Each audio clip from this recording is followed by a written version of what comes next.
Y aun si mi hijo fuera hereje, yo mismo traería la leña para quemarle. Rey Felipe II, el Prudente. Bienvenidos a Mundo de los No Muertos. En el anterior vídeo, nunca se criminalizó o demonizó a los europeos por los actos del cristianismo. ¿Por qué siempre se ha de responsabilizar de esos actos delincuentes al cristianismo en sí, y nunca a una nacionalidad? El último vídeo solo responsabiliza de los terribles actos del cristianismo a esta religión, al igual que el vídeo presentado ahora. Este vídeo no pretenderá bajo ninguna forma ser imparcial o neutral. Dada la escasez de información en el internet respecto al tema, fue difícil enumerar a estos asesinos por el nivel de crueldad, o cantidad de muertos, como si hubiera un afán en que esto no se hablara, casi que tuve que sacar la información con una pinza por la vaguedad de la información disponible. Así que serán nombrados de acuerdo al orden histórico.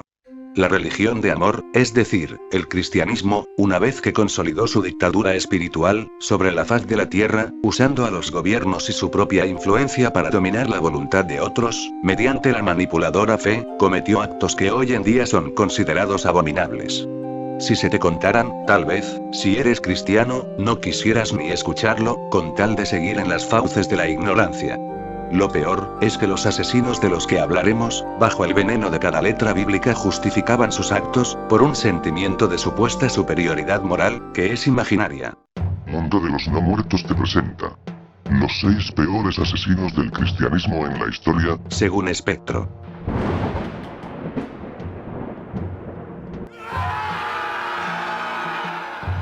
Número 6. Legalizador del cristianismo, sin embargo, quien termina declarando al cristianismo como religión oficial del Imperio Romano fue Teodosio I. Constantino, conocido también como el Grande. Constantino el Grande, como le decían sus contemporáneos, fue el responsable del dictado de una serie de leyes que desencadenarían la supremacía de dictadura espiritual del cristianismo a los años siguientes, beneficiosas para toda la cristiandad y destructivas para todos los no cristianos. Año 324, Constantino legaliza el cristianismo. Esto provocó, por supuesto, y es ilógico e ingenuo pensar que fue de otra forma, la persecución de los no cristianos, justo en este mismo año de ser dictadas sus leyes que proponían y legalizaban la persecución a los paganos de aquel entonces.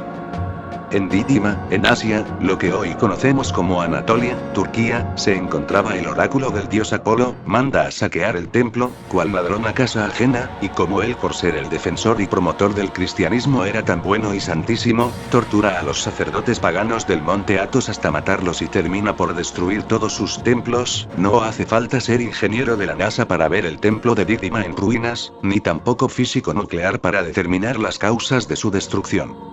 Obviamente, para reemplazar una costumbre milenaria por otra necesitas más que sermones, necesitas escudarte en la ley, y con la ley pudieron moldear estos estados a su conveniencia, sin importar los medios. Este sujeto tiene en su historial delictivo la desaparición de libros, multitud de templos saqueados y muerte de muchas otras tantísimas personas que no quisieron adoptar esta nueva fe asesina. Entre otras de sus víctimas, se incluyen su propio hijo Licinius, y su otro hijo adoptivo Crispo, y su esposa Fausta. El dictador espiritual Constantino el Terrible. Hoy día está canonizado.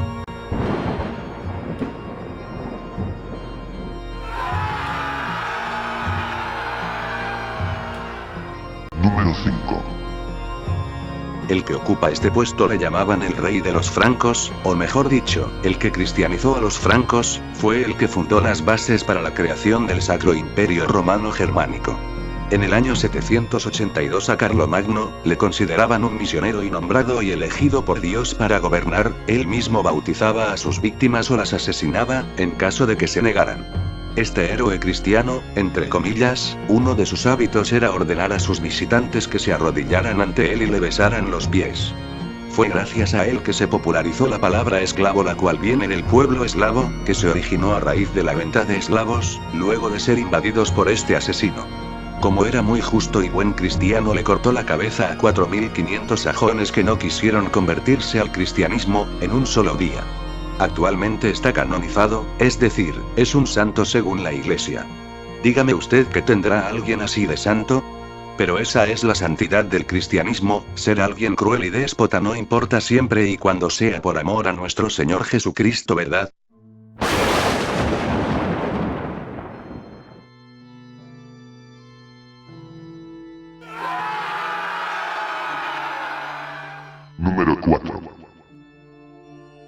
Entre los años 1420 y 1498 existió un torturador y asesino de profesión, descendiente de judíos. Quiso acabar con la herejía del judaísmo de los cuales formaban parte sus antepasados.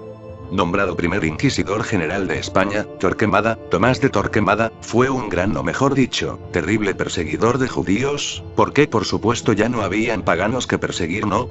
Todos habían sido condenados o convertidos en contra de su voluntad. Ahora el objetivo principal eran los judíos, querían darle el golpe final a la herejía, pero siempre habían más herejes que eliminar por parte de esta secta delincuente. Ya siendo sus raíces judías, porque claro, para ellos importaba más el amor a Cristo que sus propias raíces ya fuesen paganas o de cualquier otro tipo de creencia, traicionó a sus antepasados aceptando el catolicismo. Fue el autor intelectual de la quema de cientos de libros, por ser considerados herejes. Quién sabe qué tipos de conocimientos pudieron haber ayudado a la humanidad sobre ciencia, tecnología e incluso historia, que desaparecieron por causa de sus demonios mentales.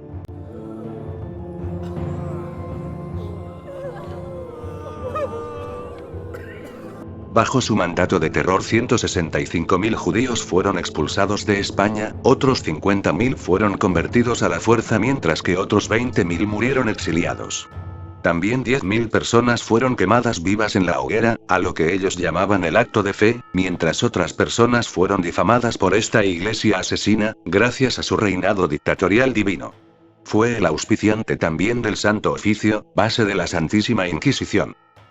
Murió en Ávila el 16 de septiembre de 1498 estando débil ya de salud, una lástima que no lo mataron antes, bajo las mismas torturas que sometió a muchas personas, que bien que se lo hubiera merecido este sádico, seres humanos que torturó solo por no compartir sus creencias o ser sospechosos, entre comillas, de herejía, pero después saldrían diciendo en estas fechas que en realidad fue un mártir porque así son ellos.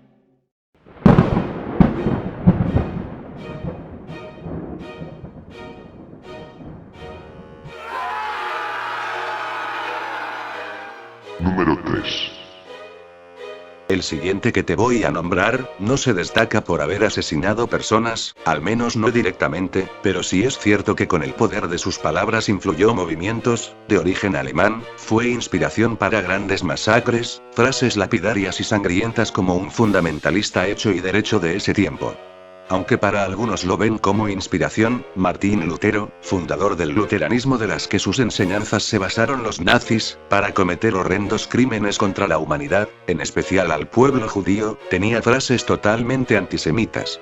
Les presento algunas de las santas e ingeniosas frases de este ilustrísimo, generoso y compasivo personaje.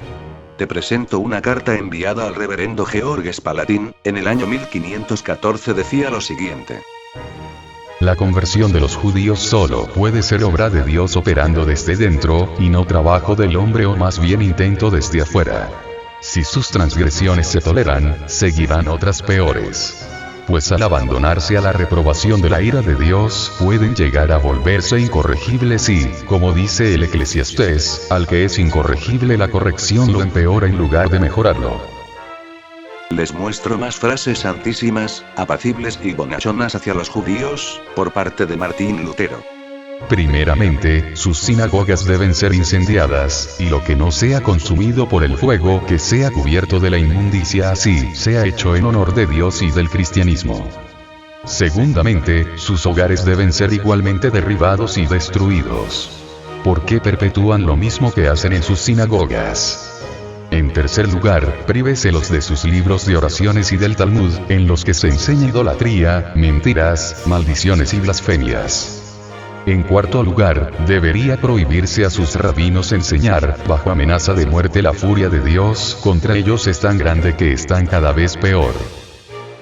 Todo un poeta de la maldad y un sacerdote de la destrucción, este Martín Lutero. Reinhold Lewin, escritor teólogo alemán de la tesis. Una contribución a la historia de los judíos en Alemania durante la era de la Reforma, dijo.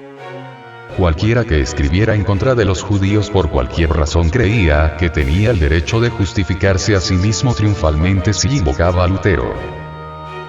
Julius Streicher, que fue un propagandista y militar del régimen alemán de Adolfo Hitler, antes de ser alcanzado por la pena de muerte, en su defensa argumentó que no había hecho más que cumplir los consejos de Martín Lutero. Además de que estudiosos afirman que en los libros de la ideología nazi, Martín Lutero era constantemente citado. Volviendo a la vida de Martín Lutero, en unas sombrías guerras de campesinos que devastaban el Sacro Imperio Romano Germánico, hoy conocida como Alemania, Martín Lutero no mostró piedad y con el filo de su venenosa palabra dijo: contra los asesinos y ladrones campesinos, en esto mojo mi pluma en sangre. Y llamo a los príncipes a matar a los ofensivos campesinos como perros rabiosos, a apuñalarlos, a estrangularlos y destruirlos como mejor puedan, y así recibirán los príncipes la promesa del cielo. En este lamentable incidente 100.000 personas perdieron la vida, una total masacre de furia divina. ¿Qué hubiese pasado si estos sacerdotes y personas influyentes como Martín Lutero hubieran apoyado y defendido a los campesinos? Se los dejo a su reflexión. Si no hubiera sido por Martín Lutero, tampoco los nazis hubieran sido influenciados por él. De no haber incitado al odio de esa forma, tal vez no se hubiese producido el Holocausto, así que un récord de crímenes más del cristianismo. Pero capaz y me salen con que si no fuera por esa guerra hoy en día hubiera más sobrepoblación, porque esos son los argumentos pendejos que usan. Podemos resumir en el caso de Martín Lutero, que las palabras también matan.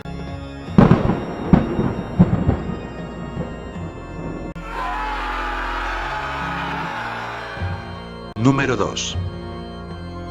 Conocido por muchos como el descubridor de América, descubridor de una América que ya estaba descubierta por sus propios antiguos habitantes, gobernador, almirante y además asesino, Cristóbal Colón invadió tierras americanas el 12 de octubre de 1492. En este momento no se trata de debatir recurriendo a la emoción, de si no fuera por él no existiría yo, o si no fuera por la invasión a América no estaríamos desarrollados. Eso es otro tema y no es más que una especulación y una falacia, y es cuestionable. Se trata de poner en tela de juicio la moralidad de los terribles actos del cristianismo. Cristóbal Colón, además de cristiano, era un traficante esclavista de africanos, y luego de invadir América, decidió expandir su carrera a esclavista de indígenas, en este continente. Este asesino merece muy bien estar en este puesto porque optó por la costumbre cristiana y santísima de cazar a los indígenas con perros como si fuesen animales. En las mismas palabras de Colón nos cuenta lo siguiente. La gente de esta isla y de todas las otras islas que he encontrado y he visto, todos andan desnudos. Ellos son tan desprendidos y generosos con todo lo que poseen, que nadie lo creería si no lo viera. De cualquier cosa que tengan, si se lo pide, nunca dicen que no, al contrario, le convidan, y demuestran tanto amor como si dieran sus corazones. Veía a los originarios del continente como almas perdidas que necesitaban ser conquistadas por la dictadura espiritual eclesiástica, porque él pensaba que eran seres perdidos, que tenían que ser convertidos al cristianismo. Y no dudó en usar esta religión para realizar sus propósitos de sometimiento y expansión, a cuanto pueblo se cruzaba, pensaba que podía enseñarles una mejor moral, mediante el lavado cristiano de cerebros. En una de sus declaraciones a los indígenas dijo unas brillantes, ilustres y amorosísimas frases envueltas en veneno de cobra, a los nativos. Yo os certifico que, Dios mediante, entraremos a la fuerza a vuestro país, y os haremos la guerra mediante todas las formas y maneras que podemos, y os sujetaremos al yugo y obediencia de la Iglesia y de vuestras majestades. Tomaremos vuestras mujeres e hijos, y los esclavizaremos, y de esta manera los venderemos y desecharemos. Y como sé que no faltará el que diga que la esclavitud era parte de ese tiempo y que Dios y su supuesta moral no tienen ninguna responsabilidad por eso, vea mi vídeo titulado, Anticristianismo, ¿por qué Dios es un ser maligno? Ahí demuestro irrefutablemente que el Dios de la Biblia aprueba e incluso ordena la esclavitud. Cristóbal Colón tenía métodos de tortura como cortarles las manos a los indígenas, él y sus hombres mataban bebés amamantando, hombres, niños y mujeres. Porque para ellos los originarios no eran más que vagos y viciosos por naturaleza, idólatras, libidinosos, y sodomitas, según palabras de ellos mismos. El cronista y fraile español, Bartolomé de las Casas nos cuenta que entre 1492 y 1542 murieron en Cuba, Jamaica, Puerto Rico y otras islas del Caribe 3 millones de personas desde la llegada de este supuesto gran héroe a estas islas por donde peleó contra los nativos. Solamente hablando de esas regiones. Su invasión a América provocaría posteriormente nuevos genocidios, que dicen muchos que en realidad no fue así, ya que he leído suficientes artículos y comentarios de esta naturaleza. Porque ahora está de moda decir que los grandes asesinos de la historia no lo eran realmente, falta que en cualquier momento llegue a leer un artículo diciendo que Gengis Khan era en realidad un gran filántropo que luchaba por los derechos de los chinos, o que Mao Zedong solo mató a una sola persona en toda su vida por una pelea callejera en donde él solo se estaba defendiendo, y que era en realidad un maestro ascendido de la espiritualidad del siglo XX, sean lógicos por favor.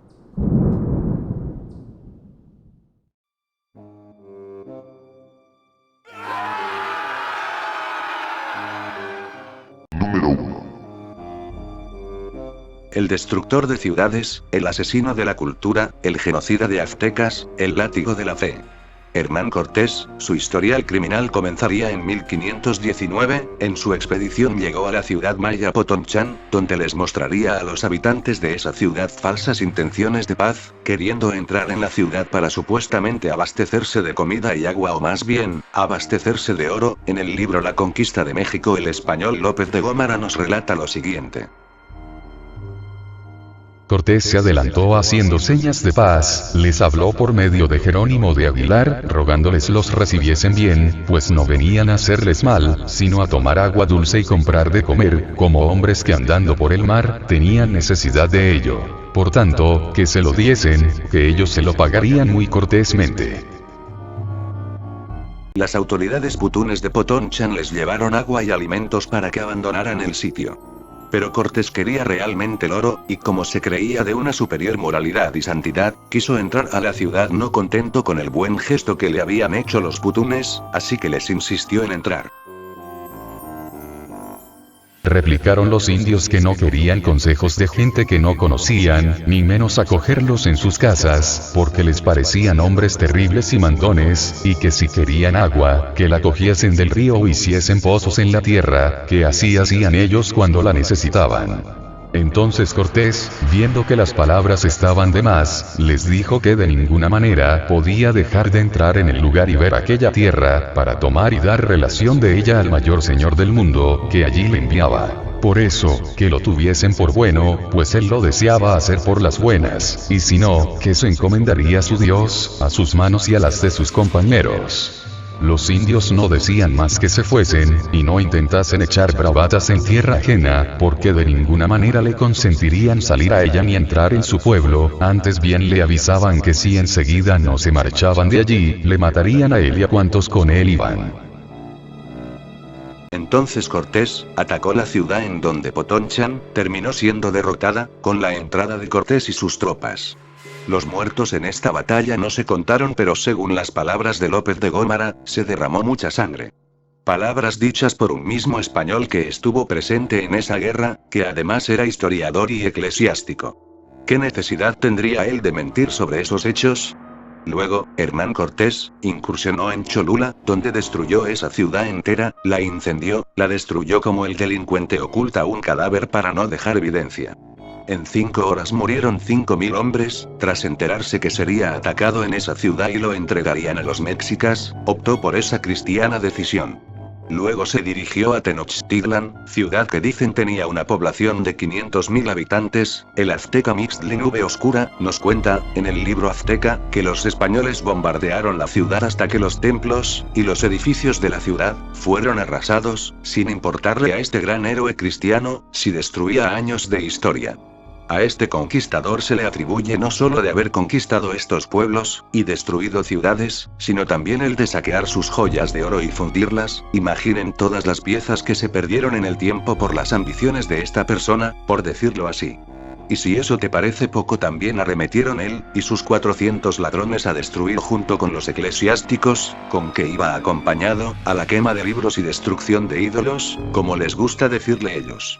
Acabó también con la cultura de esos pueblos, ofreciéndoles ayuda para pelear contra los aztecas, a cambio de que fuesen convertidos al cristianismo. Impuso la lengua española ante las lenguas indígenas que casi las extermina por completo. Por eso Cortés no fue solo un asesino de personas, sino también el genocida de culturas y ciudades. Hernán Cortés, el látigo de la fe.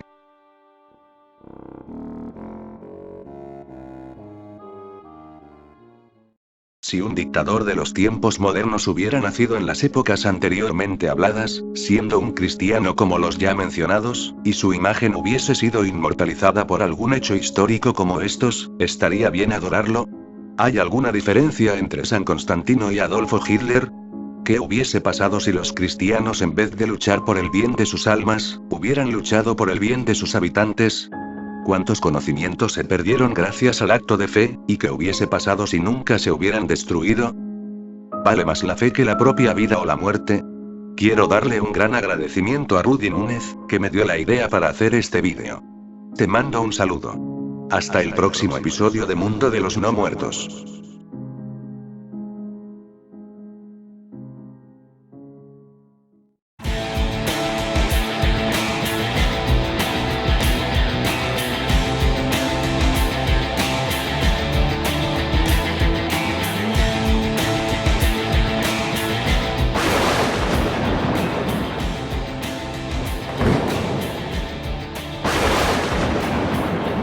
Entra al portal suscribiéndote a este canal. Devota tus conocimientos comentando.